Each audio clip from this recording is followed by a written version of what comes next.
warahmatullahi wabarakatuh. Waalaikumsalam warahmatullahi wabarakatuh. Perkenalkan sebelumnya, nama saya Lutfia Anggraini. Di sini saya akan menjadi moderator yang akan memandu teman-teman dalam mengikuti acara diseminasi budaya positif dengan tema menumbuh kembangkan budaya positif di lingkungan sekolah oleh Bapak Zainal Abidin Hidayat, Sarjana Pendidikan, calon guru penggerak angkatan 7 Kabupaten Bondowoso tahun 2023. Baiklah, Bapak Ibu, dengan mengucap Bismillahirrahmanirrahim, saya membuka acara ini. Terlebih dahulu, pertama, patutlah kita memanjatkan puji syukur kehadiran Allah Subhanahu wa Ta'ala yang telah memberikan kita kesehatan dan juga kesempatan sehingga dapat bertemu di tempat ini dalam keadaan sehat walafiat. Alhamdulillah, kita juga dapat menjalankan tugas kita sebagai pendidik sampai dengan hari ini. Baiklah, Bapak Ibu, perkenalkan di sebelah saya adalah calon guru penggerak angkatan 7 Kabupaten Bondowoso 2023, yaitu Bapak Zainal Abidin Hidayat. Sebelumnya saya persilahkan kepada Bapak Zainal untuk memperkenalkan atau membacakan profil pribadi.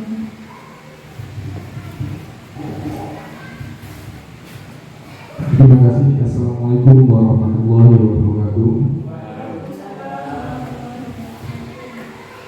Ya, perkenalkan, nama saya Zainal Abidin Hidayat. Saya guru PJOK di SDN Wonoboyo 1. Sekarang saya pendidikan calon guru penggerak angkatan 7 Kabupaten Bondowoso. Kali ini saya akan mendiseminasikan budaya positif dengan tema menumbuh kembangkan budaya positif di lingkungan sekolah. Untuk berikutnya saya akan modul ini berada di 1.4 dalam pendidikan guru penggerak. Capaiannya adalah memahami konsep pendidikan menurut Ki Hajar Dewantoro dihubungkan dengan konsep budaya positif di lingkungan positif di sekolah yang berpihak pada murid. Kedua, melakukan evaluasi refleksi tentang praktik disiplin dalam pendidikan Indonesia secara untuk mendapatkan pemahaman baru mengenai konsep disiplin positif untuk belajar Pancasila. Memahami peran sebagai guru untuk membangun budaya positif dengan menerapkan konsep disiplin positif dalam berinteraksi dengan murid. Berikutnya ini adalah materi yang akan saya utarakan, saya presentasikan di sini, antara lain disiplin positif, nilai kebajikan besar, teori motivasi, keyakinan kelas, kebutuhan dasar manusia berkualitas, restitusi, dan segitiga restitusi. Ya. Mungkin nantinya Bapak Ibu pernah melakukannya, tapi belum tidak tahu apa itu namanya. Nah, mungkin nanti di sini bisa disempurnakan seperti itu. Yang pertama adalah disiplin positif, nilai-nilai kebijakan universal. Nah, Bapak Ibu, di sini ada suatu kasus. Ada A dan B. Anda dan teman Anda sobeklah sekali kertas kecil, tuliskan benda atau sesuatu yang sangat berharga untuk Anda. Letakkan di satu tangan Anda. Genggam sesuatu tersebut dengan segala daya. Buatlah sebuah kepala, teman yang B akan mencoba dengan sekuat tenaga dengan berbagai cara untuk meminta Anda memberikan benda tersebut. B. Bisa membujuk, mengajak, menghardik, merayu, menyuap, apa saja yang dapat membuka kepala tangan Anda. Apa yang terjadi? Ada dua orang, saya misalnya sama Pak Isman bawa kertas, ditaruh genggam tangan itu. Saya membujuk Pak Isman dengan berbagai cara. Apa yang terjadi? Ya, saya bertugasnya adalah supaya Pak Isman itu membuka tangannya, kayak gitu.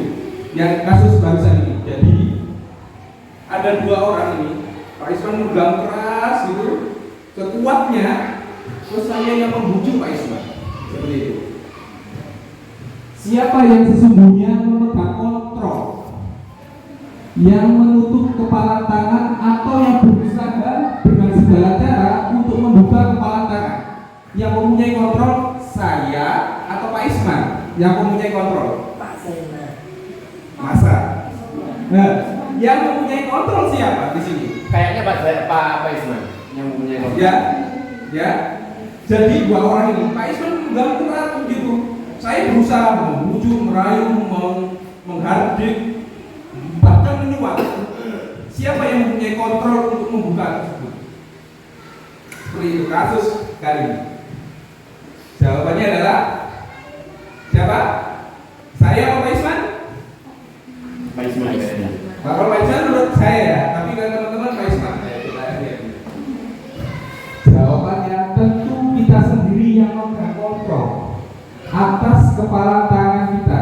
Apakah kita membuka atau menutup kepala tangan kita, itu tergantung pada diri kita masing-masing sesuai dengan kebutuhan dasar kita saat. Jadi walaupun saya ngeyel, saya menyuap Pak Isman dengan menghukum, menunjuk-nunjuk Pak Isman, tapi kalau Pak Isman tidak mau membuka, mana bisa? Yang kontrol adalah diri orang itu sendiri. Walaupun nantinya ada aturan gini, tapi kalau siswa itu tidak membuka dirinya sendiri dengan kesadarannya dirinya sendiri, maka akan susah. Nah, sebenarnya itu yang akan kita pelajari kali ini. Tapi nanti ada banyak teori-teori, tapi intinya itu, ya seperti itu. Nah, ini merupakan perubahan paradigma stimulus respon teori kontrol atau teori pilihan. Siapa sesungguhnya yang memiliki kontrol? Ada dibagi dua, stimulus respon dan teori atau pilihan. Kalau stimulus, kita mencoba mengubah orang agar berpandangan dengan kita. Tapi teori kontrol, kita berusaha memahami pandangan orang tentang dunia. Kita memahami, kita tidak memaksa, mengubah, tapi dia memahami di sini. Jadi itu yang diinginkan di teori kontrol ini. Kemudian perilaku buruk dilihat sebagai suatu kesalahan. Kalau di teori kontrol, semua perilaku memiliki tujuan. Anak memiliki ketika melakukan kesalahan pasti anak itu. Kenapa anak itu? Seperti itu. Kemudian orang lain bisa mengontrol kita.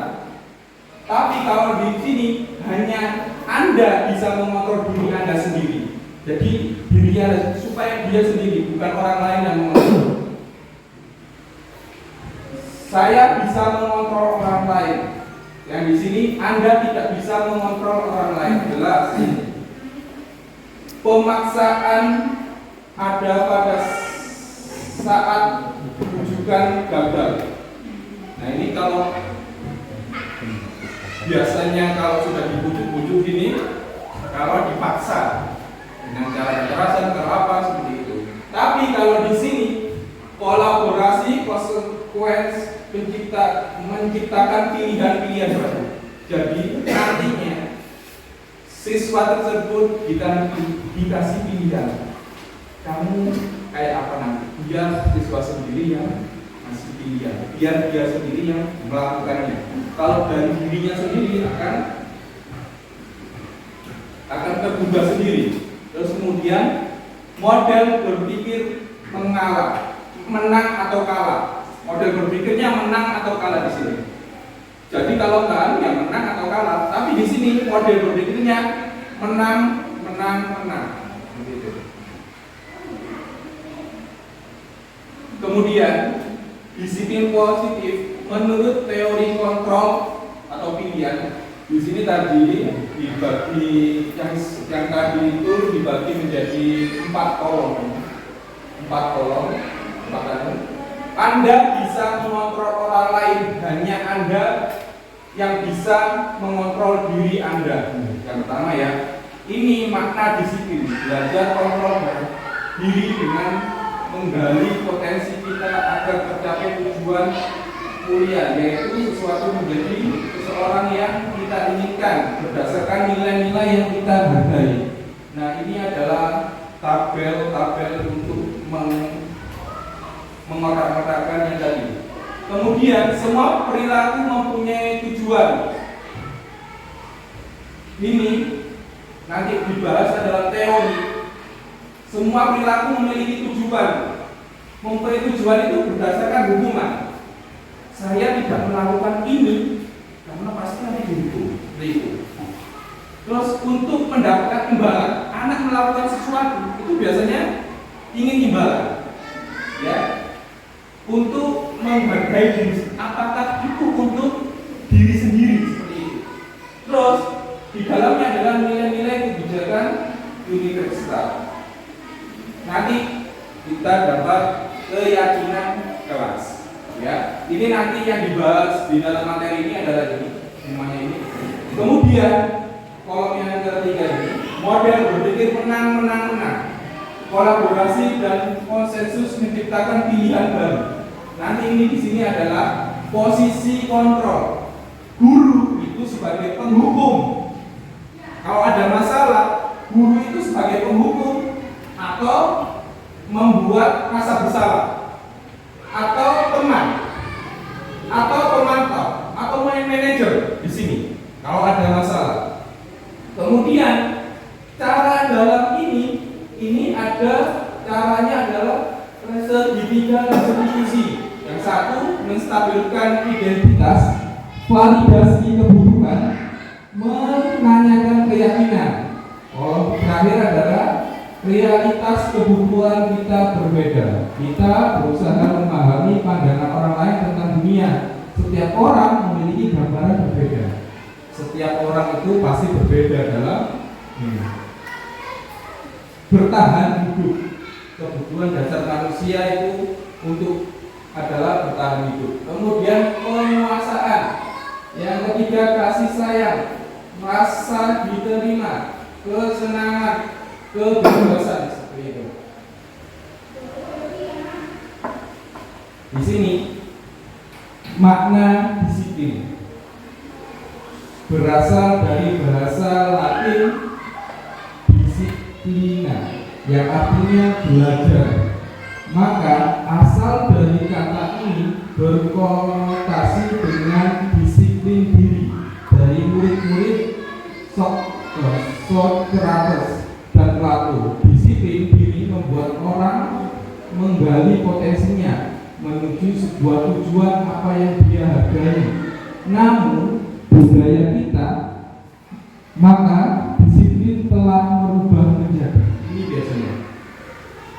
Maka kata disiplin telah berubah menjadi biasanya sesuatu yang dilakukan seseorang pada orang lain untuk mendapatkan kepatuhan. Biasanya disiplin itu kan yang selama ini kalau nggak disiplin nggak patuh berarti nggak disiplin. Nah seperti itu. Kecenderungan umum adalah menghubungkan kata disiplin dengan ketidaknyamanan, bukan dengan apa yang kita hargai atau pencapaian satu tujuan mulia. Nah, di sini adalah nilai-nilai kebijakan universitas. Ya, ini nilai-nilainya ini teman-teman. Ini ada beriman kepada Tuhan Yang Maha Esa, mandiri, bernalar kritis, kreatif, bergotong royong, berpendidikan global. Itu semuanya adalah dari profil pelajar Pancasila. Nantinya tahun depan kita akan melakukan kurikulum merdeka. Nah, kurikulum merdeka itu, nah ini profil pelajar Pancasila. Apa yang diinginkan dari profil pelajar Pancasila ini adalah beriman, yakni mandiri, bernalar kritis, kreatif, bergotong royong. Ini yang mau dikembangkan atau ya seperti itu. Kemudian atau nanti ini akan menjadi profil pelajar Pancasila seperti itu.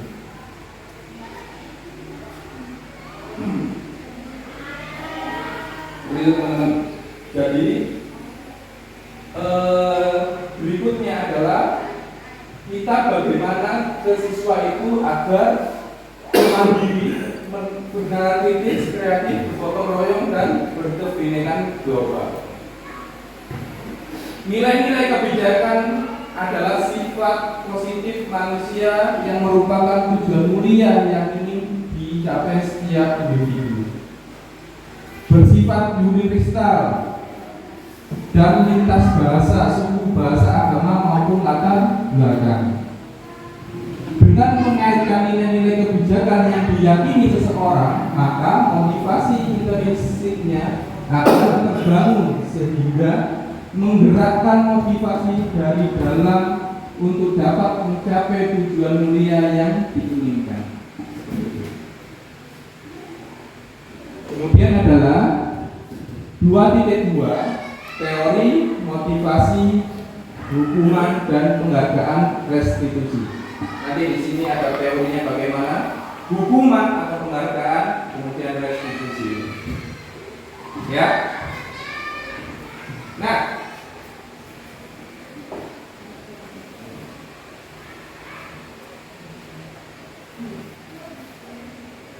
Nah, ini adalah teori motivasi perilaku manusia, ya, untuk menghindari ketidaknyamanan atau hukuman. Apa yang akan terjadi apabila saya tidak melakukannya? Ini hukuman. Ini motivasinya eksternal, bukan dari diri sendiri. Anak itu nurut, disiplin, tapi takut sama hukuman atau ketidaknyamanan. Ini adalah motivasi eksternal. Jadi untuk mendapatkan yang kedua, untuk mendapatkan imbalan dari orang lain atau institusi, nah ini mendapatkan imbalan. Anak itu biasanya ingin imbalan. Itu kan termasuk motivasi eksternal. Apa yang akan saya lakukan apabila saya melakukannya? Kalau saya menjawab pertanyaan ini, pasti saya akan dapat hadiah.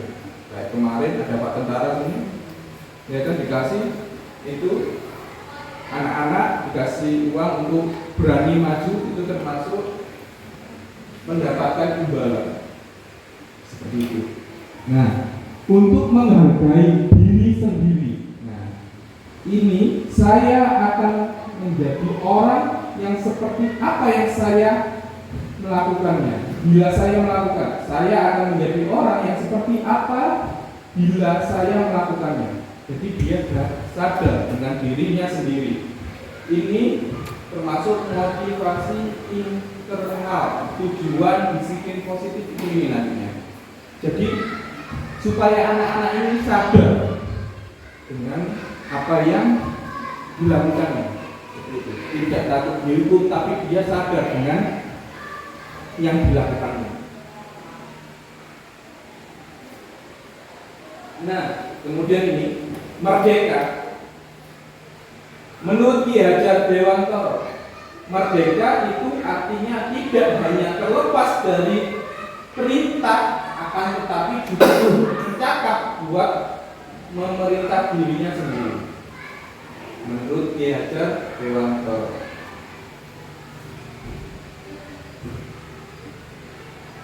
Kemudian menurut Alfie Kohn, saat kita berulang kali menjanjikan hadiah pada anak-anak agar berperilaku bertanggung jawab, atau kepada seseorang murid agar mempelajari sesuatu yang baru, atau kepada seorang karyawan agar melakukan pekerjaannya berkualitas, kita sedang berasumsi mereka tidak dapat melakukannya, atau mereka tidak akan memilih untuk melakukannya. Jadi hadiah itu pikiran kita kan, anak ini nggak berani pasti apa atau apa, seperti itu kan, tidak akan memilih untuk melakukannya.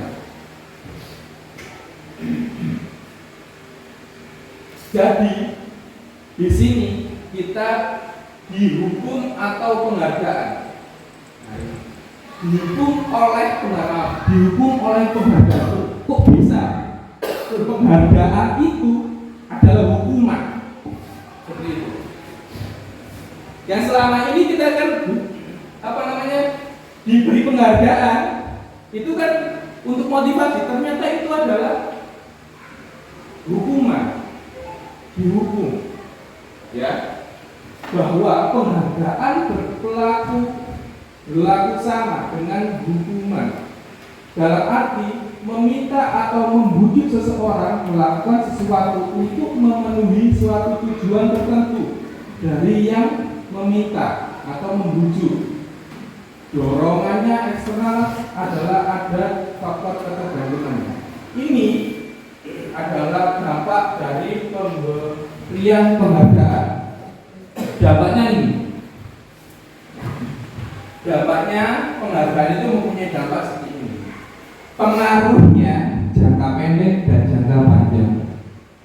Kalau jangka panjang misalnya, anak itu dikasih penghargaan. Pasti kalau nggak dikasih, ya ngapain nggak dikasih, nah gitu. Untuk kedepannya. Penghargaan menghukum. Kalau saya memberikan penghargaan kepada Pak Nabiono, memberikan penghargaan kepada Pak Nabiono, kan saya memberi penghargaan. Tapi yang lain ini adalah dihukum.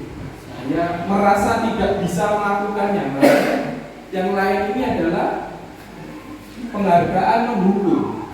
Jadi bukan berarti penghargaan ini adalah suatu yang baik untuk anak, tapi adalah menghukum yang lain. Itu adalah penghargaan dampaknya. Terus kemudian penghargaan mengurangi ketepatan. Kadang di sini penghargaan ini kurang tepat juga ketika misalkan nanti dikasih tugas PR, kemudian pekerjaannya bagus, yang bagus dikasih penghargaan. Nah, di rumah dia kan nggak tahu gurunya, bisa dikasih tahu orang tuanya atau kerjanya sendiri, tapi itu penghargaan buat dia yang melakukannya. Walaupun dia nggak melakukan sendiri, kan itu sebuah ketidaktepatan. Kemudian penghargaan tidak efektif. Nah, ini seperti itu. Kemudian penghargaan merusak hubungan. Nah, ini kalau biasanya kalau sudah dikasih, Pak Yudi dikasih penghargaan, kemudian Pak Radiono tidak. Biasanya anak-anak kan cekcok, oh gini, nah ini akan merusak hubungan. Bahkan ada yang sampai berkelahi berantem untuk mendapatkan sebuah penghargaan seperti itu. Nah, kemudian ini ada, tolong teman-teman, ini saya minta teman-teman memilih nanti hukuman atau konsekuensi di sini. Ini hukuman atau tindakan guru seperti ini. Siapa yang bisa biasanya melakukan? Mencatat 100 kali di dalam buku kalimat. Saya tidak akan terlambat pagi karena terlambat di sekolah. Tulis 1 lembar. Biasanya ada yang ditugaskan, ayo tulis 1 lembar. Saya tidak akan mengulangi lagi seperti itu. Ini termasuk hukuman atau konsekuensi. Kemudian lari mengelilingi lapangan basket 2 kali karena terlambat hadir di sekolah. Ya. Murid diminta untuk pulang 15 kali karena tidak menggunakan masker di sekolah. Ini termasuk hukuman atau konsekuensi. Menggantikan kertas tugas teman yang telah dicoret-coret. Kemudian membersihkan tumpahan air di meja tulis karena tersenggol pada saat belajar. Murid disuruh mengenakan sepatu seharian di sekolah karena tidak mengenakan sepatu hitam. Yang terakhir, lari mengelilingi lapangan basket 2 kali karena terlambat 10 menit untuk pelajaran PJUK. Ayo teman-teman, nomor 1, ini termasuk hukuman atau konsekuensi. Ayo, mencatat 100 kali dalam buku kalimat. Saya tidak akan terlambat lagi. Itu hukuman atau konsekuensi. Saya Nulis di buku, konsekuensi. Menurut saya. Nah, kemudian konsekuensi ya jawabannya. Kemudian lari mengelilingi lapangan basket 2 kali karena terlambat hadir di sekolah. Ini konsekuensi atau hukuman. Kemudian murid diminta untuk push up 15 kali karena tidak menggunakan masker. Hukuman. Kemudian menggantikan kertas tugas teman yang telah dicoret-coret. Konsekuensi. Terus kemudian membersihkan tumpahan air di meja tulis karena tersenggol pada saat belajar. Konsekuensi. Murid disuruh untuk mengenakan sepatu seharian di sekolah karena tidak mengenakan sepatu hitam. Hukuman. Lari mengelilingi lapangan basket 2 kali karena terlambat 10 menit untuk pelajaran PJUK. Hukuman. Jadi ini ya yang atas tadi konsekuensi ya. Konsekuensi, hukuman, konsekuensi. Ini hukuman ya. Ini hukuman. Ya. Kita lihat jawabannya benar atau salah. Ternyata nomor 1 ini adalah hukuman.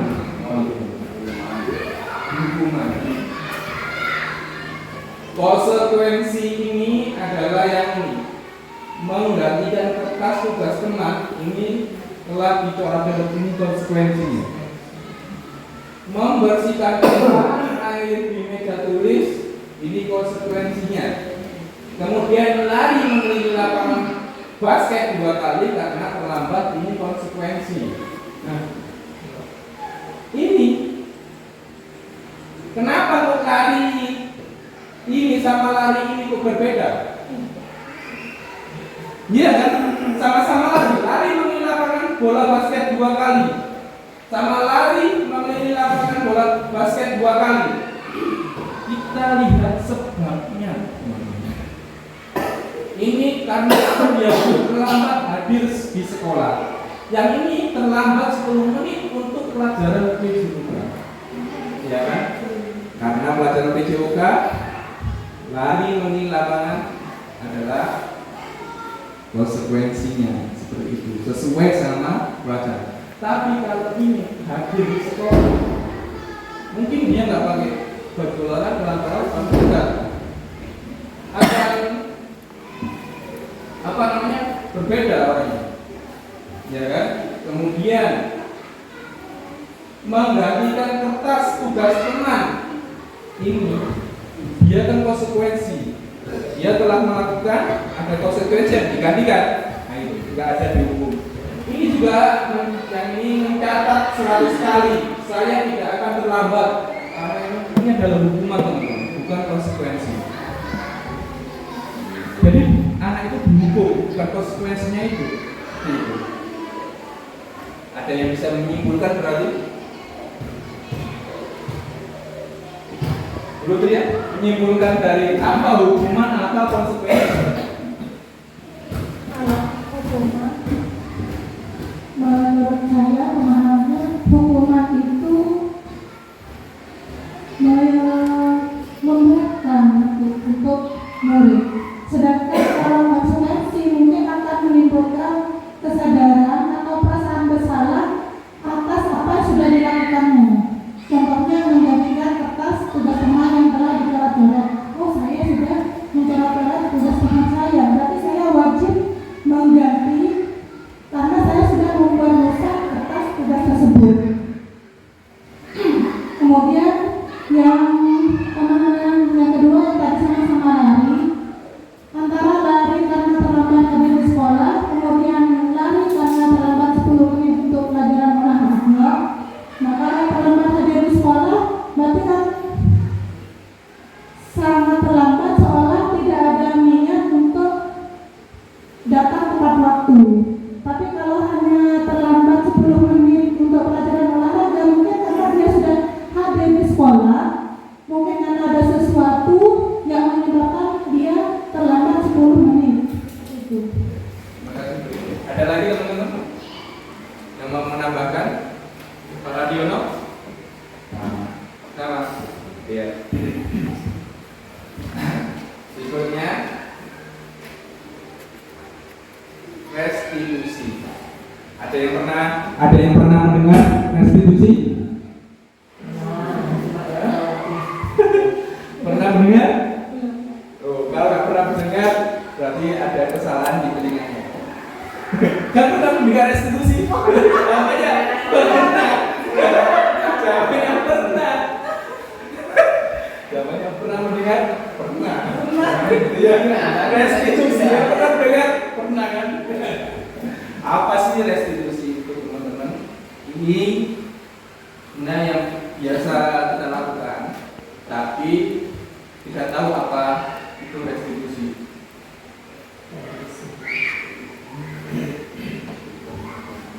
Maaf.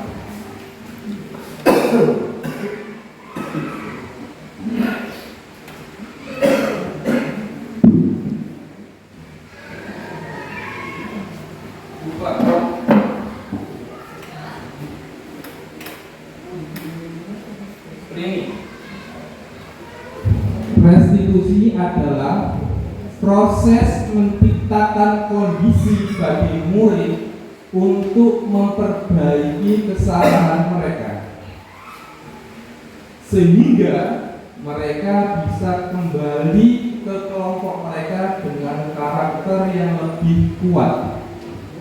Seperti itu.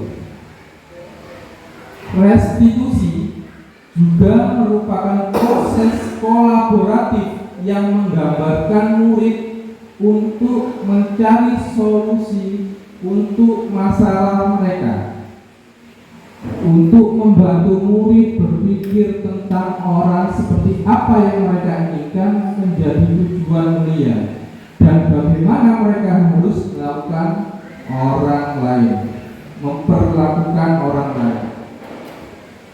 Seperti itu keterangan restitusi. Nah, ciri-ciri restitusi: 1. Bukan untuk menebus kesalahan, namun untuk belajar dari kesalahan. Nah, ini menebus kesalahan. Ketika itu anak itu salah, bukan ditebus dengan hukuman atau tapi dengan untuk belajar dari kesalahan tersebut, akan belajar dari kesalahan tersebut. Restitusi ini adalah proses nanti kita ada segitiga restitusi proses kita ke anak. Jadi ketika itu anak itu salah, itu tidak bukan untuk menebus kesalahan, tapi untuk belajar dari kesalahannya. Seperti itu restitusi. Memperbaiki hubungan. Ya, ketiga, tawaran bukan paksaan. Kalau nanti ada yang melakukan kesalahan, kita tawarkan apa yang kamu minta. Nanti anak itu pasti akan melakukannya, pasti akan memilih ini saya, tapi harus ada konsekuensinya seperti itu. Restitusi menuntun untuk melihat ke dalam diri, jadi melihat anak itu apa yang sebenarnya terjadi. Restitusi mencari kebutuhan dasar yang mendasari tindakan tersebut. Apa sih anak itu bisa seperti ini? Merokok misalnya di dalam sekolah, anak itu merokok. Kenapa sih anak itu merokok? Seperti itu. Apa memang orang tuanya itu merokok di rumah atau bagaimana yang mengakibatkan tersebut? Nah, kemudian restitusi adalah cara yang paling baik. Restitusi fokus pada karakter bukan tindakan. Ini adalah akan merubah karakternya, bukan di hukumannya tersebut. Kemudian restitusi fokus pada solusi. Ini kita kasih solusi anak tersebut. Restitusi mengembalikan murid yang berbuat salah pada kelompoknya agar diterima kembali ke kelompoknya. Kadang membuat kesalahan di kelompoknya, temannya nggak terima. Nah, ini bagaimana kita caranya seperti itu. Kemudian ini adalah perbedaan hukuman dan konsekuensi yang tadi. Hukuman dan konsekuensi. Suatu hukuman adalah sesuatu yang menyakitkan, harus terjadi. Kalau konsekuensi adalah sesuatu harus terjadi, tapi tidak menyakitkan. Hukuman membuat anak sakit fisik maupun hati untuk jangka waktu lama. Di sini, apakah masih ingat dengan hukuman gurunya ketika masih sekolah? Ada yang masih ingat berhukum apa sama gurunya yang masih teringat-ingat di kepala, pikiran, perasaan? Ada yang Pak Isman dihukum apa sama gurunya? Diberi dari kelas dulu ya? Dihukum nggak membawa jaga. Di sini adalah ini membuat anak sakit fisik maupun hati untuk jangka waktu lama. Ini sampai besar pun masih teringat-ingat. Udah dihukum seperti itu. Tapi kalau konsekuensi ini adalah membuat anak merasa tidak nyaman dalam waktu jangka pendek. Cuma sebentar ya. Anak membenci kedisiplinan. Di sini anak menghargai disiplin. Kalau hukuman itu paksaan. Kalau konsekuensi adalah stimulus atau tanggung jawab. Jadi kalau dihukum biasanya dipaksa. Ya sampai maksa-maksa dihukum. Dihukum berdiri, gitu dihukum. Dipaksa sampai enggak mau berdiri, dipaksa.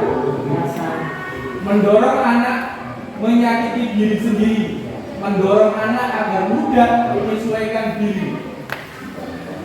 Konsep diri yang buruk, konsep diri yang baik. Anak belajar untuk menyembunyikan kesalahan. Pasti kalau dihukum, anak itu sembunyi dengan kesalahan. Enggak pak, bukan saya itu pak. Padahal dia yang melakukannya, pasti sembunyi, takut dihukum anak tersebut. Akhirnya jadinya bohong di situ. Dia kan nggak mengaku dengan kesalahan bapak saya melakukan ini, karena anak tapi dihukum.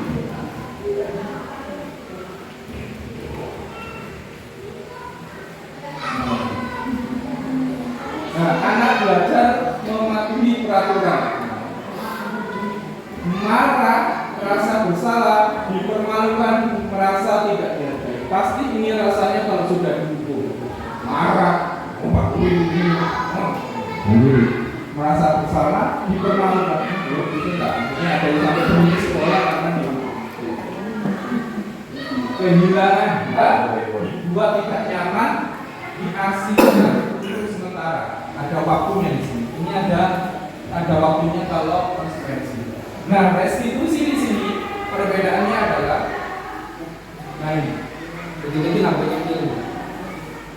kalau hukuman sesuatu yang menyakitkan, tapi kalau restitusi ini merupakan pilihan. Mau pilih yang mana kamu? Restitusi.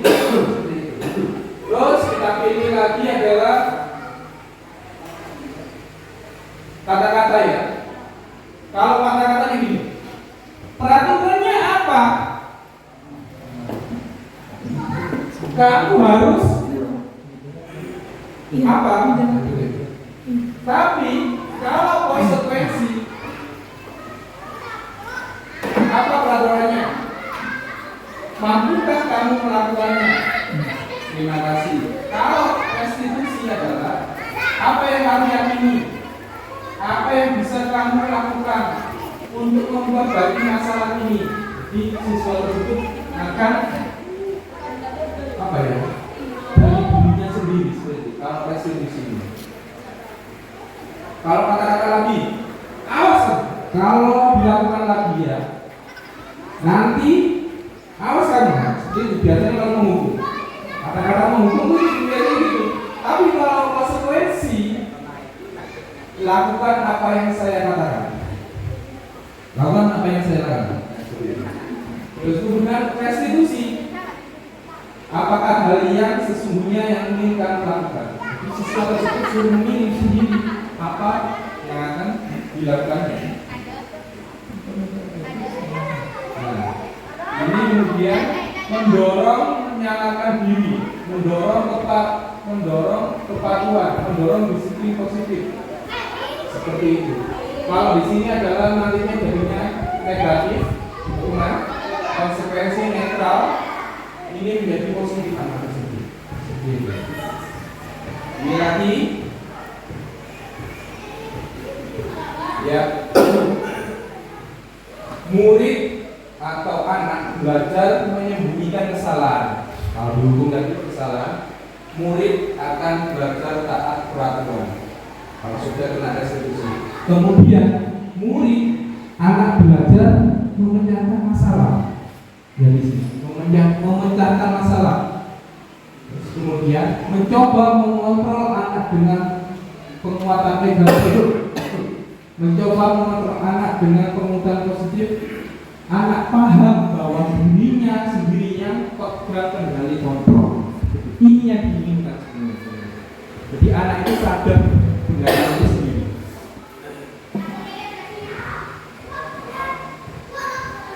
Kemudian pembelajaran 1.3 keyakinan kelas.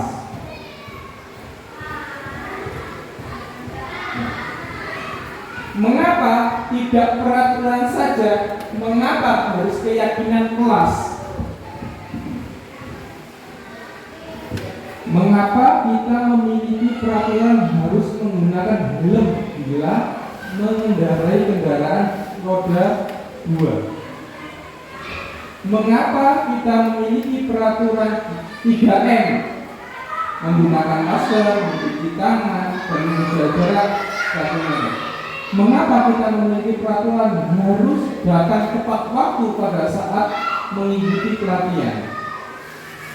Untuk mendukung motivasi intrinsik, kembali ke nilai-nilai keyakinan lebih menggerakkan seseorang dibandingkan mengikuti serangkaian peraturan.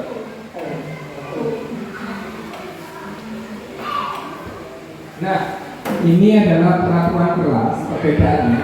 Ini adalah keyakinan kelas. Jadi kalau peraturan kelas itu selalu kembali ke tempatnya. Kalau ini adalah keyakinan kelasnya tanggung jawab. Ya, kemudian dilarang mengganggu orang lain, ini dilarang mengganggu orang lain, ini peraturan. Tapi keyakinannya, kalau sudah yakin, keyakinannya dengan dirinya adalah menghormati orang lain, ya kan? Kemudian hadir di sekolah 15 menit sebelum pelajaran dimulai, ini menghormati orang lain, ini komitmen, ini keyakinannya. Kemudian dilarang melakukan kekerasan, ini untuk apa sebenarnya? Keselamatan, menghormati orang lain. Kemudian peraturannya dilarang menggunakan narkoba. Untuk apa sih? Begitu. Keyakinannya untuk apa sih? Untuk kesehatan, seperti itu. Jadi dari dirinya sendiri. Bergantian untuk menunggu giliran. Adalah keyakinannya adalah menghormati orang lain, untuk bersabar, lebih bersabar. Keyakinannya itu. Gunakan masker. Keyakinannya adalah kesehatan, keselamatan, seperti itu. Jangan berlari di kelas atau koridor. Untuk apa sih peraturannya tersebut? Adalah keselamatan dan keamanan. Ini apabila siswa sudah tahu keyakinan kelas ini, walaupun peraturan kayak gini, pasti dia akan sadar dengan apa ya? Dengan peraturan tersebut, karena dia sudah meyakini bahwa itu tidak baik atau baik untuk dirinya sendiri, seperti itu.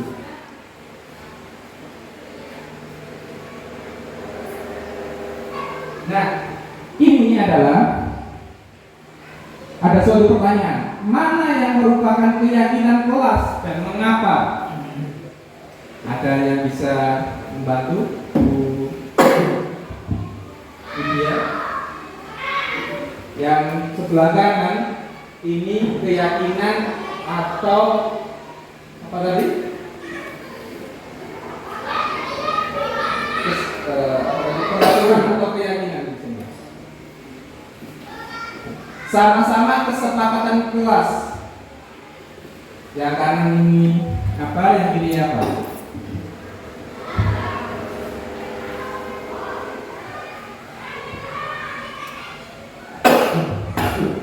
Kalau yang sebelah kanan, datang tepat waktu, mengucapkan salam, menjaga kesehatan sekolah, berdoa sebelum dan sesudah kegiatan, aktif dalam pembelajaran. Ini keyakinan kelas atau apa? Sama-sama kesepakatannya. Yang sebelah kiri, kami guru dan murid saling menyayangi. Yang B, kami murid yang sangat semangat belajar. Yang C, kami murid yang peduli dengan teman-teman. Ayo Bu India, pilih mana keyakinan, yang mana keyakinan? Keyakinan yang kanan atau yang kiri? Keyakinan apa yang kiri? Yang hijau. Yang hijau. Para Diono, yang kanan atau yang kiri? Keyakinan? Keyakinannya? Yang kanan atau yang kiri? Keyakinan. Yang kanan. Betul ya? Yang kiri. Yang kiri. Kenapa kok berbeda? Ya. Karena itu ada kata kami guru dan murid yang saling menyayangi. Jadi antara guru dan murid sudah ada perasaan untuk berusaha saling menyayangi dengan kata-kata tersebut. Kemudian kami murid yang semangat belajar. Nah, kata-kata tersebut bisa memotivasi murid, oh saya harus semangat ke sekolah setiap harinya. Meskipun kita tidak perlu menyuruh mereka untuk misalnya harus menyediakan buku membawa buku ataupun harus datang selalu tepat waktu. Tapi kalau mereka sudah ada perasaan semangat, yakin, oh saya harus semangat belajar, berarti dia akan berusaha untuk datang tepat waktu ke sekolah. Ada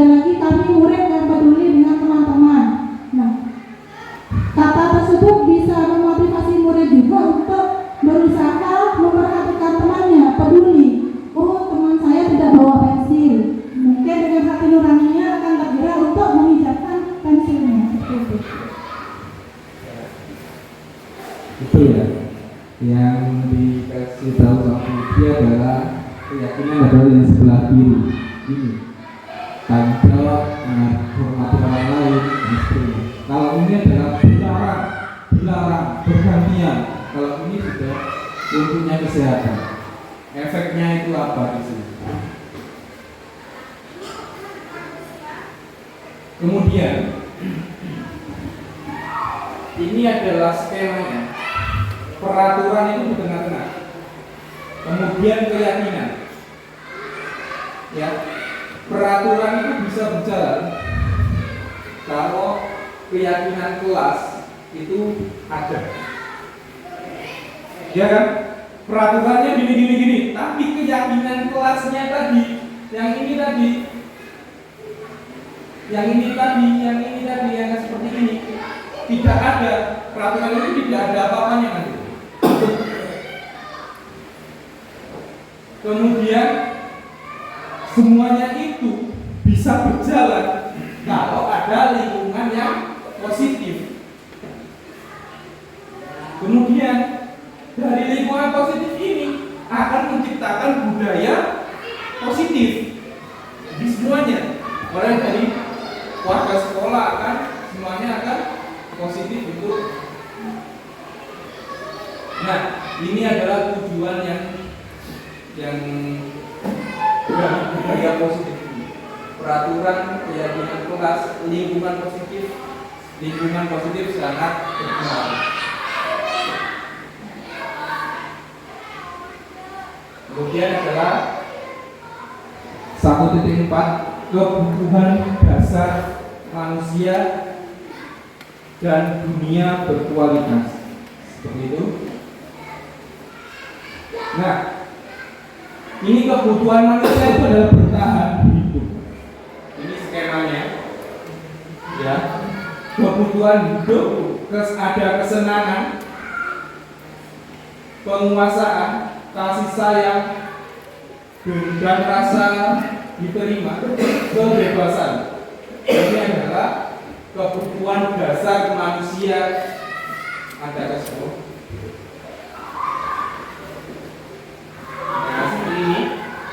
Kebutuhan bertahan hidup survival adalah kebutuhan yang bersifat fisiologis untuk bertahan hidup, misalnya kesehatan, rumah, makanan, kebutuhan biologis sebagai bagian dari proses reproduksi, termasuk kebutuhan untuk tetap bertahan hidup. Komponen fisiologis pada kebutuhan ini meliputi kebutuhan akan perasaan aman. Dalam kasus Doni di atas, apabila jawaban Doni ketika ditanya oleh Ibu Ambar adalah karena ia lapar, orang tuanya tidak membawakannya bekal makan siang, maka kebutuhan dasar yang sedang berusaha dipenuhi oleh Doni adalah kebutuhan dasar untuk bertahan hidup. Jadi suatu motif yang dilakukan itu pasti ada apa ya? Ini ada atau kesenangan atau penguasaan atau kasih sayang yang dan rasa yang diterima atau kebebasan. Motifnya orang melakukan sesuatu ini pasti ini empat ini bertahan hidup ini. Kemudian ini seperti ini. Kasih sayang atau kebutuhan untuk diterima. Kebutuhan ini tiga kebutuhan berikutnya adalah kebutuhan psikologis, kebutuhan untuk disayangi dan diterima meliputi kebutuhan akan hubungan konsekuensi sosial, kebutuhan untuk memberi menerima kasih sayang, kebutuhan untuk merasa menjadi bagian dari suatu kelompok. Kebutuhan ini meliputi keinginan untuk tetap terhubung dengan orang lain seperti teman, keluarga, pasangan hidup, dan teman kerja. Seperti itu. Binatang peliharaan atau kelompok di mana kita bergabung. Misalnya ada nanti anak itu berantem. Kenapa saya tidak saya tidak ditemani sama ini? Seperti teman ini ada bisa berantem sama teman ini. Terus kemudian adalah penguasaan.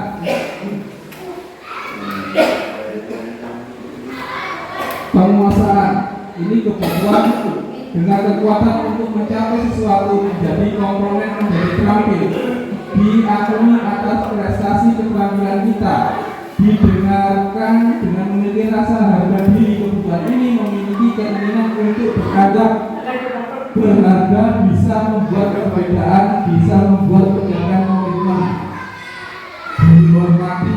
Ini meliputi self-esteem seperti itu, kebutuhan pengakuan atas kemampuannya. Terus kebutuhan akan pilihan atau kebebasan. Kebutuhan untuk bebas adalah kebutuhan akan kemandirian, otonomi, memiliki pribadi, namun memiliki arah hidup seseorang, anak-anak dengan kebutuhan kebebasan tinggi, menginginkan pilihan mereka untuk perlu banyak bergerak. Kesenangan, kebutuhan merasa senang. Kebutuhan akan kesenangan adalah kebutuhan untuk mencari kesenangan, bermain, dan tertawa. Bayangkan hidup tanpa kenikmatan apapun, betapa menyedihkan. Belajar menghubungkan kebutuhan akan kesenangan dengan belajar. Semua hewan akan tingkat kecerdasannya tinggi. Anjing, lumba-lumba, primata lainnya adalah bermain. Saat mereka bermain, mereka mempelajari keterampilan hidup yang penting. Manusia tidak berbeda. Seperti itu. Ini adalah 5 adalah posisi kontrol. Posisi kontrol. Nah, ini teman-teman, 5 posisi kontrol. Itu satu adalah penghukum.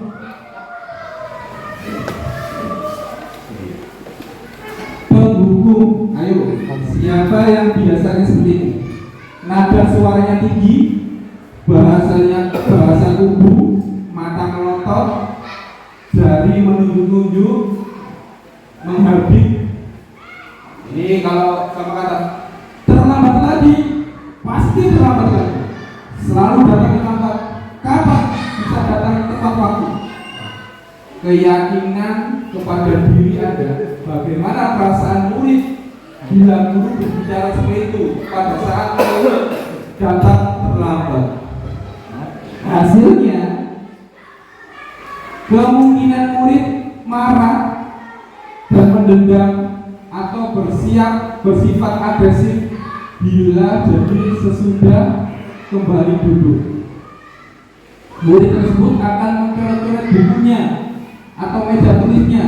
Bila guru lagi sepulang sekolah, murid melihat motor atau mobil bapak ibu guru akan menggores kendaraan tersebut dengan paku. Benda akhirnya. Efeknya dari menghukum. Gitu ya. Efeknya biasanya gitu. Ini yang kedua adalah pembuat merasa bersalah. Nada suaranya memelas, halus, sedih, bahasa tubuh merapat pada anak lesu. Aduh, kamu ini bagaimana ya? Kamu sudah berjanji dengan ibu tidak akan terlambat lagi. Kamu kenapa ya? Senang sekali mengecewakan ibu. Ibu benar-benar kecewa sekali. Bagaimana perasaan murid bila dipukul seperti itu? Murid akan merasa bersalah telah mengecewakan ibu atau bapak ibu guru. Murid akan merasa menjadi orang yang gagal dan tidak sanggup membahagiakan orang lain. Kadangkala sikap kita seperti ini lebih berbahaya dari sikap penghukum. Karena emosi akan tertanam rapat di dalam. Murid menanam perasaan, tidak seperti murid dalam dengan guru penghukum, di mana murid bisa menumpahkan amarahnya. Namun walaupun dengan cara negatif, murid tertekan seperti ini yang tiba-tiba bisa meletus amarahnya dan bisa menyakiti diri sendiri atau orang lain. Seperti itu. Terus kemudian yang ketiga adalah teman. Nada ramah, akrab, bercanda bercanda, bahasa tubuh merapat pada murid, mata senyum dan jenaka. Contohnya, adik, ayolah, bagaimana sih kamu? Kemarin kamu sudah janji ke bapak, bukan? Kenapa terlambat lagi? Sambil terlalu ringan. Ya sudah, tidak apa-apa. Duduk sana, nanti Pak Guru bantu. Kamu ini. Bagaimana murid sikap guru seperti ini? Murid akan merasa senang akrab dengan guru, termasuk dampak yang positif. Hanya saja di sisi negatif, murid menjadi tergantung pada guru tersebut. Ini tergantung. Bila ada masalah, dia merasa tidak mengandalkan guru tersebut untuk membantunya. Akibat lain dari posisi teman, Adi hanya akan berbuat sesuatu bila yang menyuruhnya adalah guru tersebut, dan belum tentu berlaku sama guru atau orang lain. Kalau sudah kayak gitu, aku gitu aja yang sama teman Anda, kalau nggak mau saya itu, yang maunya sama Pak Guru itu kan gitu. Pernah di kemarin di rumah sama-sama mengajari sama anak tersebut, kemudian diajari sama-sama guru. Nah, tahu dia maunya sama Pak Guru ini, gitu.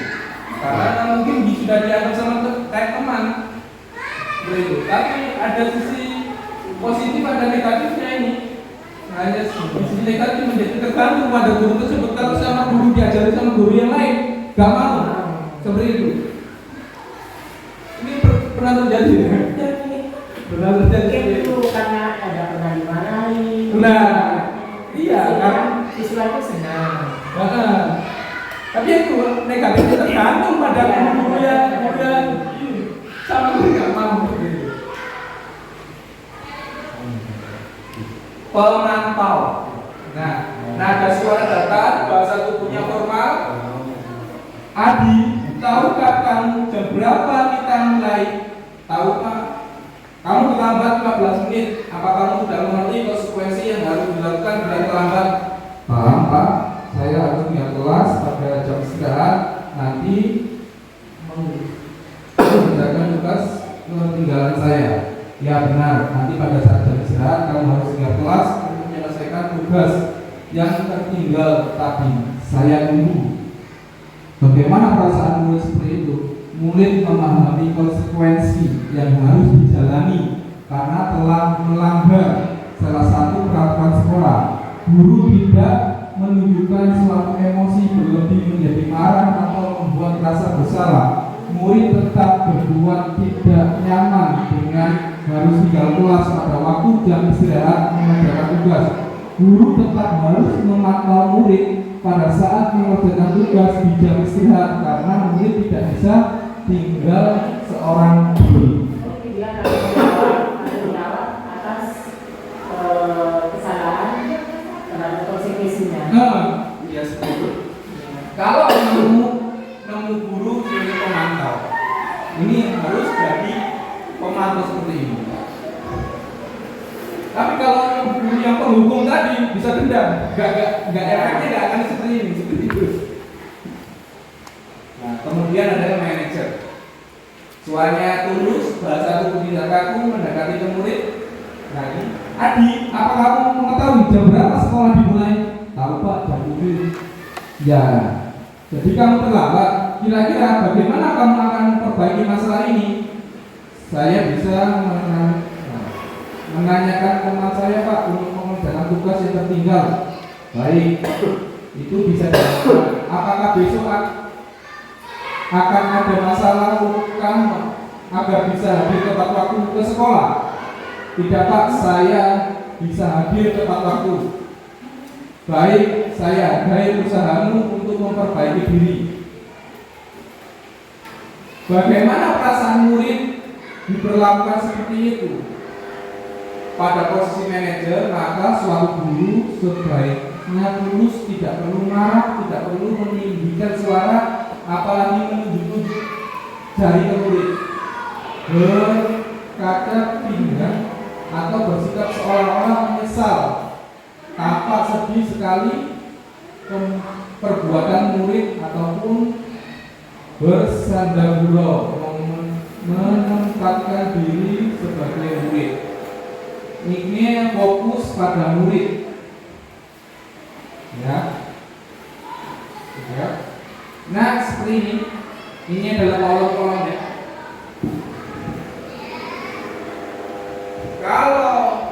Kalau penghukum itu tadi menghadik, menunjuk-nunjuk, pembuat orang bersalah ini berceramah biasanya. Teman ini berbuat alasan untuk muridnya, pemantau, menghitung dan mengukur, manajer mengajukan pertanyaan-pertanyaan. Nah, ini seperti kata-katanya, kamu tidak melakukannya, saya akan biasanya menghukum itu. Kamu kalau yang orang berbuat salah, kamu sudah mendengar bapak ibu. Gak lebih ke hati kalau teman melakukan untuk bapak ibu, lakukan untuk bapak ibu seperti itu. Pemantau juga, apa peraturannya, apa konsekuensinya seperti itu. Manajer, apa yang kita yakini, apa yang meyakini hal tersebut. Nah, bapak ibu guru yang selama ini bapak ibu guru lakukan itu yang mana? Kebanyakan yang mana? Penghukum, pembuat orang merasa bersalah, teman atau pemantau atau manajer? Dari kasus yang tadi.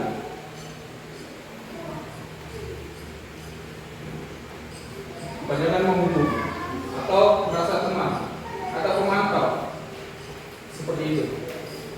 Jadi ini yang harus dipunyai seorang guru.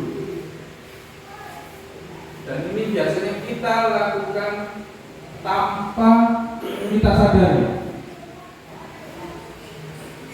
Ini adalah negatif. Penghukum orang pembuat bersalah ini negatif. Ini identitas gerak sukses ini, perilaku kontra positif ini adalah teman pemantau. Ini positif. Ini adalah kontrol diri sebagai manajer. Jadi teman pemantau ini sama manajer ini adalah yang bagus untuk anak tersebut. Yang ini kurang bagus. Dampaknya nanti negatif. Kalau sudah bahkan bisa kalau ini sampai ke hati, kalau ini sampai membuat kasar. Ini perbedaannya. Hasilnya memberontak ya, menyembunyikan, menangkal kebohongannya, ketergantungan. Ini ketergantungannya tadi sebagai teman ini akan ketergantungan. Ini menyesuaikan diri dan diawasi. Kalau nggak diawasi, ya itu ya. Menguatkan watak atau karakter. Yang diharapkan manajer ini supaya karakter siswa tersebut walaupun nggak disuruh tetap melakukannya. Contohnya gini ya. Contohnya di lampu merah itu warnanya kuning dari merah biru, dari merah kuning hijau. Misalkan dari hijau ke kuning, dari hijau ke kuning, apa yang dilakukan? Pasti sama-sama kuning.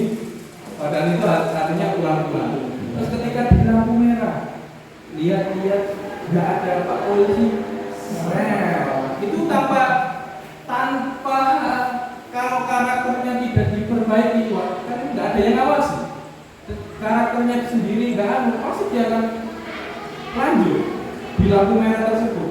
Tapi kalau sudah tahu dengan dirinya, keselamatannya dirinya sendiri, ada polisi nggak ada polisi, merah ya berhenti, hijau juga lanjut. Kalau kuning hati-hati, pelan-pelan. Ada merah, lihat nggak ada polisi, itu karakter yang selama ini yang akan menurut itu. Misalkan juga mau kemana-mana nih, mau kemana sekarang ya pakai helm, mau kemana-mana, mau ke sini, mau ke sana. Sekarang ada tilang elektronik. Ya, kalau yang punya kesadaran diri sendiri nanti karakternya sudah muncul, mau kemana pun dia pasti pakai helm. Tanpa pasti pakai helm. Kalau tidak dari di sini ala ke situ saja, nggak pakai helm. Berarti berangkat dari Kesadaran diri sendiri. Kesadaran sendiri. Nah, ini adalah yang penghubung, ini biasanya karakter dari guru-guru. Diharapkan ini kalau bisa manajer seperti ini, manajer. Nanti kita lihat ada videonya supaya lebih menarik kalau saya ngomongkan. Nah, posisi ini kontrolnya seperti ini, menghargai ceramah ini, berkata-kata seperti ini. Ini tadi mengimbalan ini biasanya ketergantungan pada orang lain. Ini kontrol dari luar, ini kontrol dari diri sendiri. Kalau sudah dirinya sendiri sadar, supaya itu butuh partner untuk menjadi guru. Itu seharusnya menuntun anak menjadi lebih baik. Makanya Tutmuri Handayani Tutmuri Handayani ada yang pendidikan Tutmuri Handayani di depan kita mencontoh anak kita ngaso tuntulodo ikmat dia ngaso depan kita menuntun, yang mencontoh menuntun. Nah, di tengah kita menggaris kemana, di belakang kita mendorong itu nanti ya itu yang diharapkan nih. Di Merdeka Belajar itu akan lebih ditekankan seperti itu. Sebenarnya ada juga, tapi lebih ditekankan lagi supaya anak itu didorong lebih berhasil lagi. Nah, ini pertanyaan-pertanyaannya juga. Siapa yang mengatakan ayo lakukan bagi Bapak Ibu, ini teman pemantau manajer pendukung, saya kecewa ya. Kemudian ini adalah video.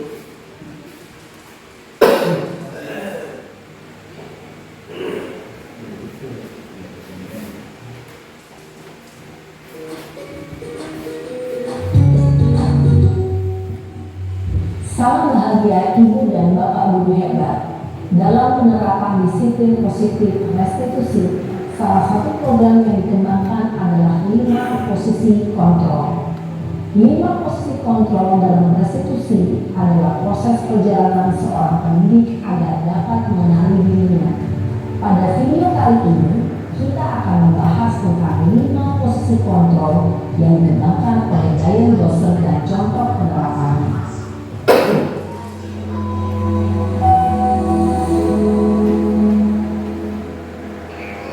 5 posisi kontrol itu adalah 1.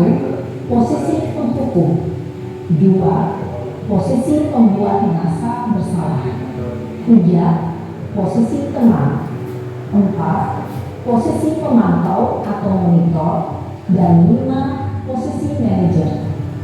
Untuk lebih memahami kelima posisi tersebut, mari kita saksikan kasus Naren yang terlambat hadir 20 menit di sekolah dan melihat bagaimana kelima posisi kontrol dalam menghadapi masalah tersebut.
hukum biasanya berbicara dengan nada tinggi, menghardik, menunjuk-tunjuk, menyakiti, dan menyindir. Hukuman bisa berupa fisik maupun psikis. Ibu dan bapak guru hebat, dampak yang terjadi pada murid ketika guru berada pada posisi penghukum adalah murid cenderung akan memberontak, bahkan menyimpan dendam.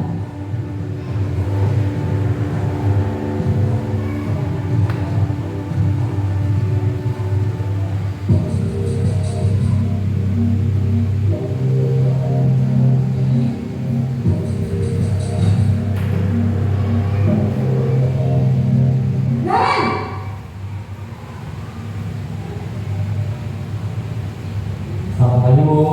Naren, kamu kenapa terlambat lagi, nak? Ya Tuhan, Naren, kamu senang ya bikin ibu susah ya? Kalau kamu terlambat lagi, nanti ibu yang ditegur bapak kepala sekolah, nak. Disangka ibu tidak bisa membina kamu. Duh, gimana ini? Maaf, Bu. Duh, Gusti Naren, kamu suka ya kalau ibu tegur bapak kepala sekolah? Terus, sekarang ibu harus tulis apa di buku absen? Ini kamu sudah sering terlambat loh. Ibu harus apa coba? Maaf, Bu. Maaf sekali. Ya sudah, lain kali jangan bikin ibu susah lagi ya, nak ya. Ibu tidak akan apa-apa lagi kalau kamu begini terus. Bisa jantungan kalau ibu tegur bapak kepala sekolah. Sana cepat kelas. Maaf ya, Bu. Maaf sekali. Posisi pembuat rasa bersalah berbicara dengan nada tenang, cenderung lembut. Kata-kata yang diutarakan membuat murid merasa menjadi orang yang gagal, memandang buruk dirinya sendiri, merasa tidak berharga, dan tidak sanggup membahagiakan orang lain. Ketika guru mengambil posisi pembuat rasa bersalah, murid akan menganggap dirinya yang bersalah dan ia akan menyimpan emosi negatif tersebut di dalam dirinya.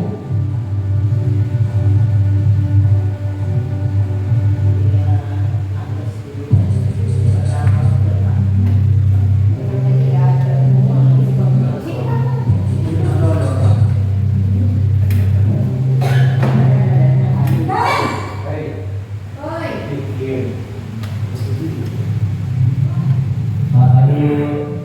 Wah, sudah jam berapa ini, nak? Terlambat lagi ya, sayang. Iya, Bu.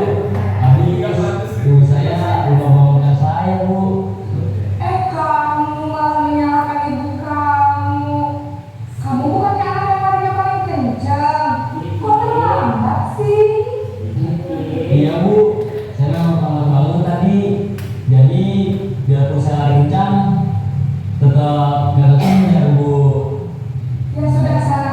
Nanti lain kali larinya lebih kencang lagi ya. Biar gak terlambat lagi. Bikin senang ibu. Demi ibu. Bisa kan? Bisa, Bu. Ya sudah sana masuk kelas. Ibu beresin urusan absen kamu. Kamu ini ada-ada saja. Dalam posisi teman, guru berbicara dengan nada suara ramah, akrab, cenderung bersenda gurau untuk menjaga suasana kelas santai. Murid akan merasa senang, aman, dan akrab dengan guru. Identitas yang tercipta adalah identitas sukses atau berhasil. Namun, perlu diingat, karena ini masih dorongan eksternal, maka ada faktor ketergantungan dari murid kepada orang tertentu. Di sini, guru absennya, sehingga di lain waktu, murid bisa berperilaku baik, namun hanya kepada orang-orang tertentu saja.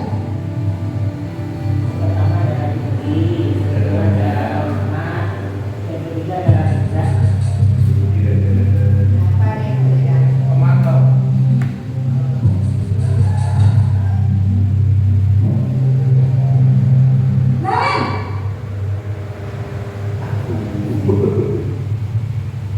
Selamat pagi, Bu. Naren, apa peraturan sekolah kita tentang jam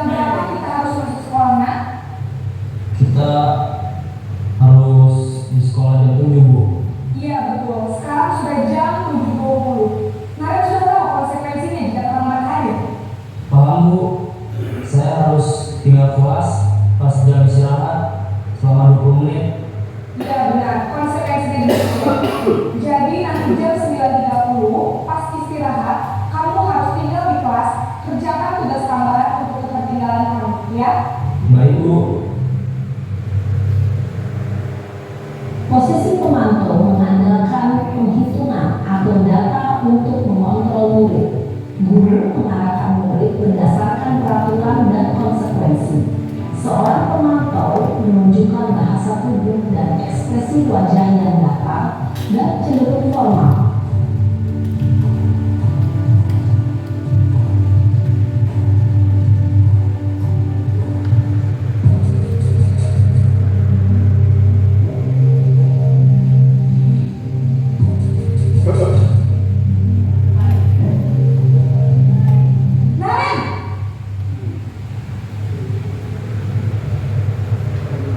Selamat pagi Bu.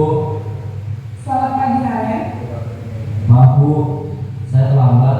Iya, sekolah masuknya jam 7, sekarang sudah jam 7.20. Jadi sekarang bagaimana ini Naren? Maaf Bu, saya lupa alarm saya semalam. Baiklah, menurut kamu, keyakinan sekolah yang mana yang perlu kamu tingkatkan?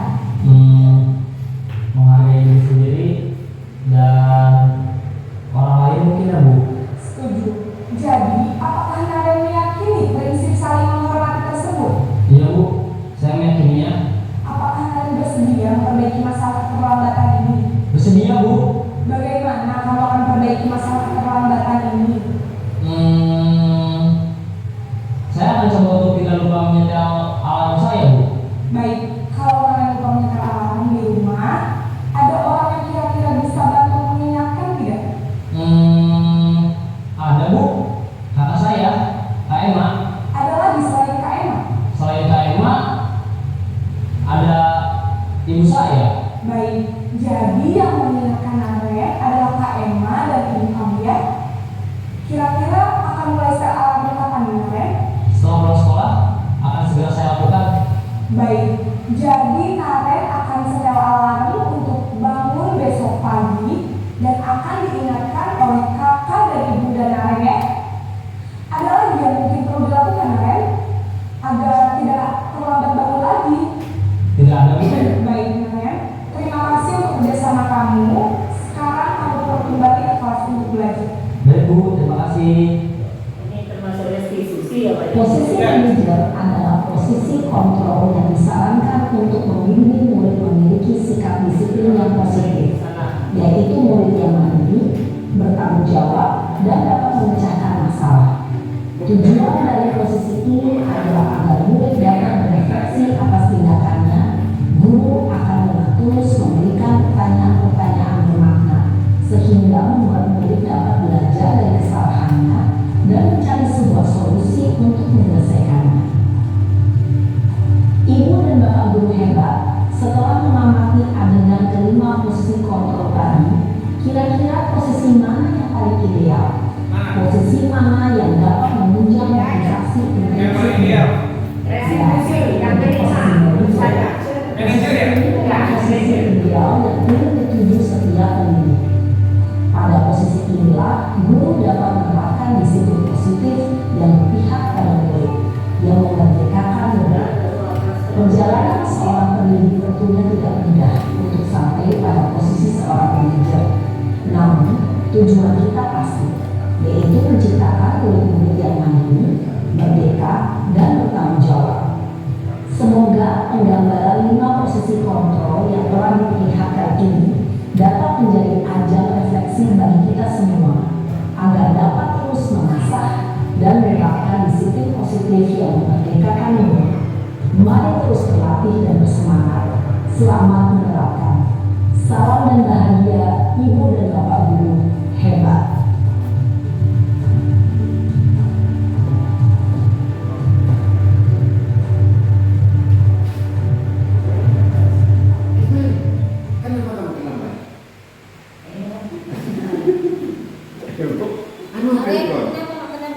Ya, sekarang terakhir segitiga restitusi.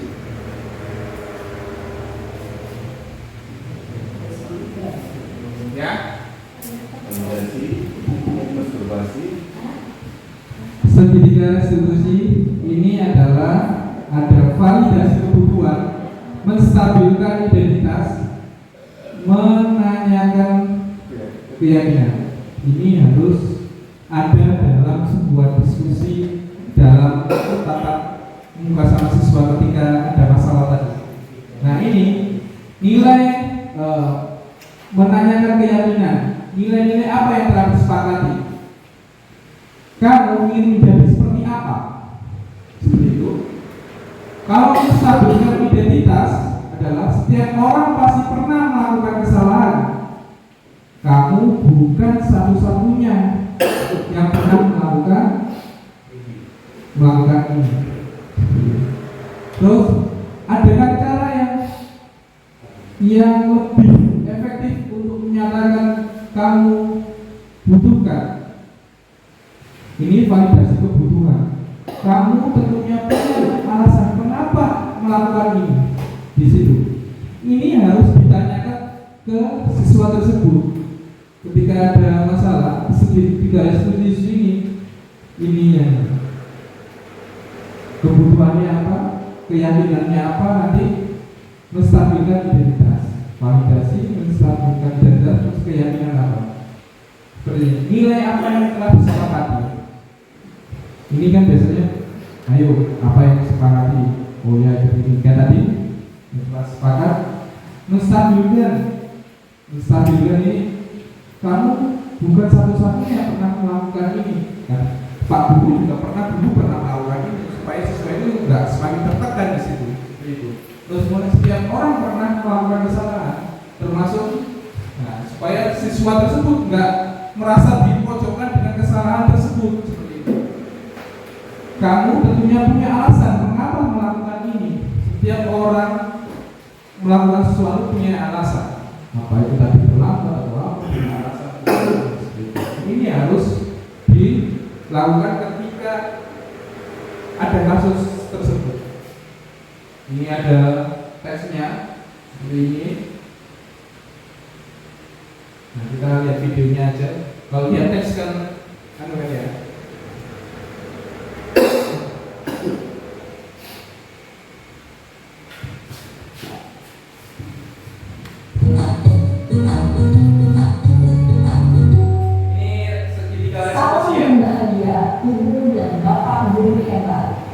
Pada video kali ini kita akan membahas tentang salah satu program disiplin positif yang diterapkan di lingkungan sekolah yang dikenal dengan nama restitusi.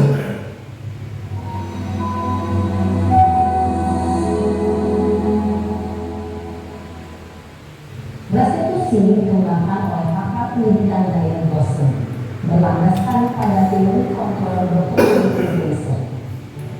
Segitiga restitusi adalah suatu proses dialog yang dijalankan oleh guru atau orang tua agar dapat menghasilkan murid yang mandiri dan bertanggung jawab.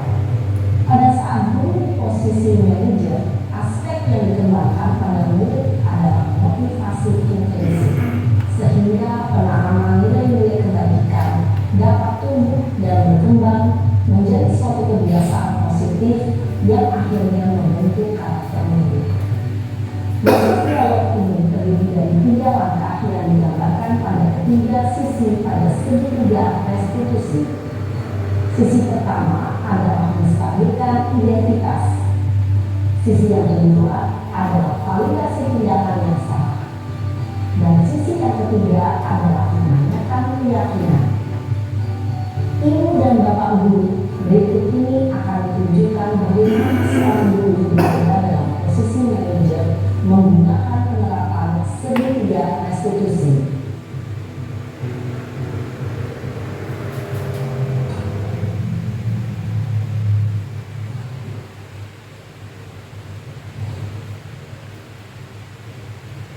Iya, sana.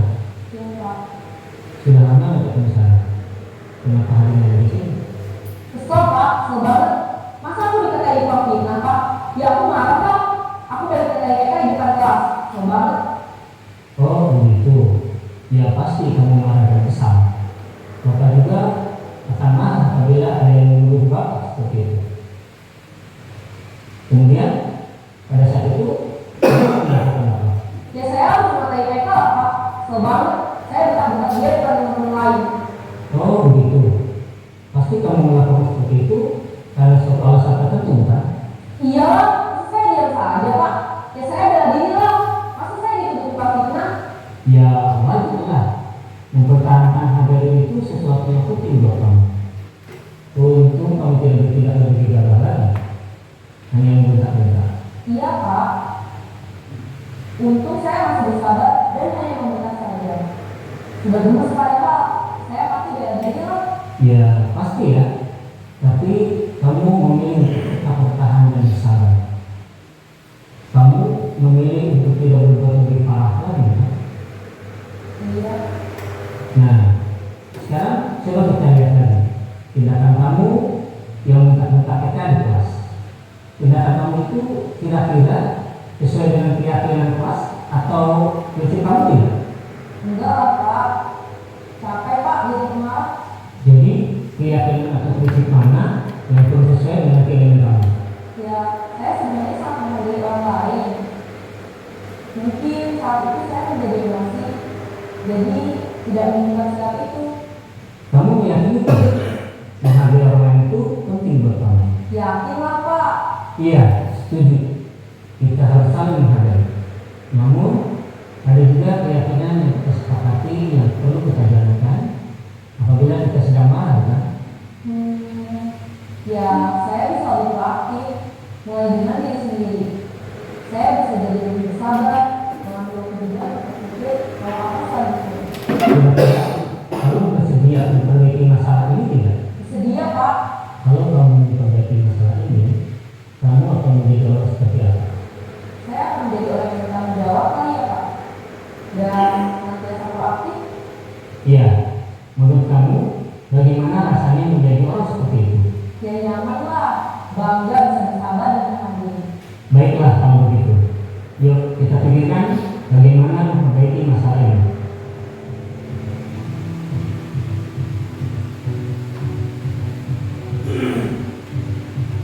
Ibu dan Bapak guru hebat. Baru saja kita menyaksikan contoh bagaimana seorang guru berada dalam posisi manajer menggunakan penerapan segitiga restitusi. Mari kita bahas satu persatu. Pada sisi pertama, menstabilkan identitas berdasarkan pada prinsip bahwa membuat kesalahan adalah bagian dari proses pembelajaran. Sisi pertama, dari segi tidak ingin berperan menggeser identitas murid dari identitas gagal ke identitas sukses. Murid yang sedang bertingkah laku yang terlambat atau mengalami saat itu sedang mengalami identitas gagal. Bila kita memilikinya, maka posisinya tidak akan berubah. Kita bisa mengajukan pernyataan ini. 1. Membuat kesalahan sesuatu yang wajar. 2. Manusia tidak ada yang sempurna. 3. Kita bisa memperbaiki masalah ini. 4. Saya tidak menanyakan kesalahannya. Saya berfokus bagaimana memperbaiki masalah ini. 5. Apakah saat ini kamu telah menjadi orang yang baik untuk dirimu sendiri? Menstabilkan identitas. Ada sebuah validasi tindakan yang salah, berlandaskan pada prinsip bahwa setiap perilaku berupaya memenuhi suatu kebutuhan tertentu. Guru yang telah memahami teori kontrol akan bergeser dari pemikiran stimulus respon menjadi proaktif dan mencoba untuk mengenali tujuan dari perilaku murid, mengenali dan mengakui kebutuhan itu dapat memperbaiki hubungan dengan murid tersebut. Pernyataan atau pertanyaan bisa disampaikan dengan nada suara tidak menghakimi atau memojokkan, sehingga dapat mengembalikan murid pada posisi positif. 1. Kamu bisa saja bertindak lebih gegabah lagi dari ini. 2. Kamu bukan melakukannya tanpa suatu alasan tertentu. 3. Kamu melakukannya karena mempertahankan sesuatu yang mungkin terjadi. 4. Mungkin kamu bisa mempelajari suatu perilaku baru yang lebih efektif. Bersediakah kamu mempelajarinya? Selanjutnya, kita akan simak sisi terakhir, yaitu menanyakan keyakinan. Teori kontrol menyatakan bahwa pada dasarnya kita termotivasi secara intrinsik. Pada saat perilaku yang salah telah divalidasi dan identitas sukses telah stabil, maka murid telah siap siap melahirkan keyakinan-keyakinannya dengan tindakannya yang salah dan pemikirannya telah bergeser ingin menjadi orang yang jujur. Pertanyaan-pertanyaan ini dapat melahirkan keyakinan-keyakinan yang aneh murid. 1. Sebagai keluarga atau kelas, apa yang kita yakini? 2. Nilai-nilai apa yang telah kita sepakati? 3. Seperti apa gambaran semua kelas yang ideal bagi kami? 4. Kamu ingin menjadi orang seperti apa?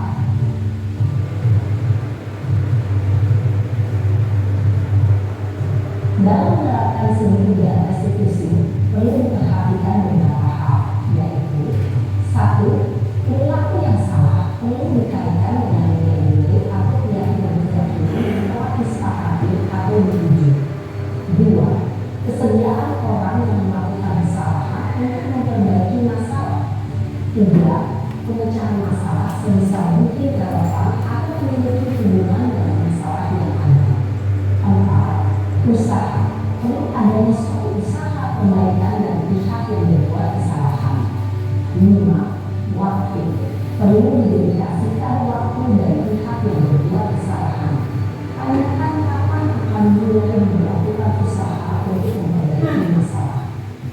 Dengan memahami struktur penerapan segitiga restitusi, diharapkan guru dapat menerapkan posisinya sebagai manajer dengan mengajukan pertanyaan-pertanyaan bermakna yang dapat membuat murid menjadi lebih percaya diri, bertanggung jawab, dan mandiri. Nah, ibu bapak guru perlu tidaknya mengikuti ketiga tahapan dalam segitiga restitusi, bergantung pada ringan beratnya suatu permasalahan. Misalnya, bila permasalahan tersebut ringan, maka tidak perlu dijalankan secara berurutan. Bahkan bisa semudah menanyakan apa keyakinan yang kita sepakati. Dengan menjalankan segitiga restitusi, dengan mengajukan pertanyaan-pertanyaan bermakna, diharapkan murid menjadi lebih kuat secara pribadi, dapat membuka wawasan hidup agar dapat menyelesaikan permasalahannya sendiri, semakin percaya diri, mandiri, dan bertekad. Salam dan bahagia, ibu bapak guru hebat.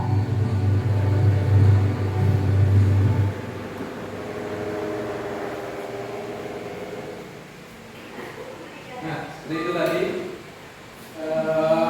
Ini juga bisa menjadi tegas. Kata-katanya seperti ini tadi sudah dijelaskan tadi sama videonya tadi.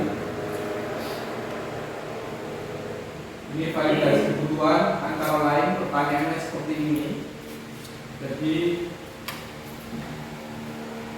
kita bisa melakukannya ketika memang perlu melakukan di panggilan tersebut, kita ngobrol sama ibu dari hati ke hati. Biasanya anak itu akan tidak perlu emosi. Jadi nanti kita nyimak kontrol lagi, kita yang manajer tadi. Begitu. Kalau kita marah-marah, anak itu tidak akan terbuka pada kita, malah menyembunyikannya. Kalau sudah manajer tadi, pasti anak itu kalau sudah di treatment akan terbuka sendiri, akan sadar sendiri apa yang dia kesalahannya apa, dia akan konsekuensinya dia akan tahu. Ya, demikian destinasi budaya positif dengan tema menumbuh kembangkan budaya positif di lingkungan sekolah. Harapan saya nanti Bapak Ibu guru ketika ada kegiatan, ada masalah tersebut bisa melakukan restitusi tersebut. Nantinya siapa tahu nanti ditularkan lagi ke teman-teman yang lain, seperti itu ya. Harapan dari saya seperti itu. Nah, berikutnya mulai besok kalau ketemu siswa atau apa, ketika ada masalah atau apa, bisa menggunakan restitusi tersebut. 5 kontrol tadi kalau bisa sudah manajer, ya manajer seperti itu. Demikian saya kembalikan kepada moderator. Terima kasih. Wassalamualaikum warahmatullahi wabarakatuh.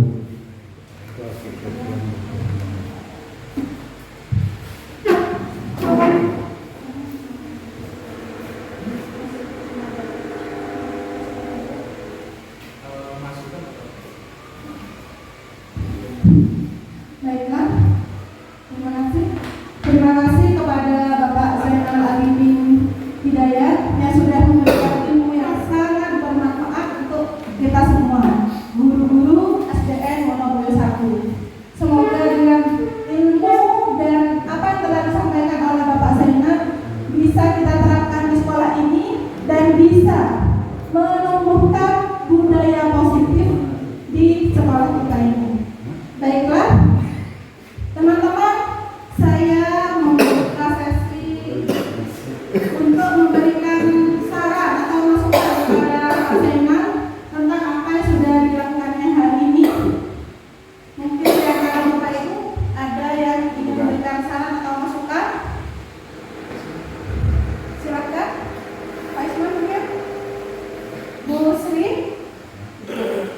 cukup, Bu Bertia, Bu Widya, Pak Yudi, mungkin Pak Yudi ada yang disampaikan, Pak Cipaki, Mungkin moderatornya Pak M. Hanis. Ngomong saya gitu Ya, baiklah. aja bawa botok.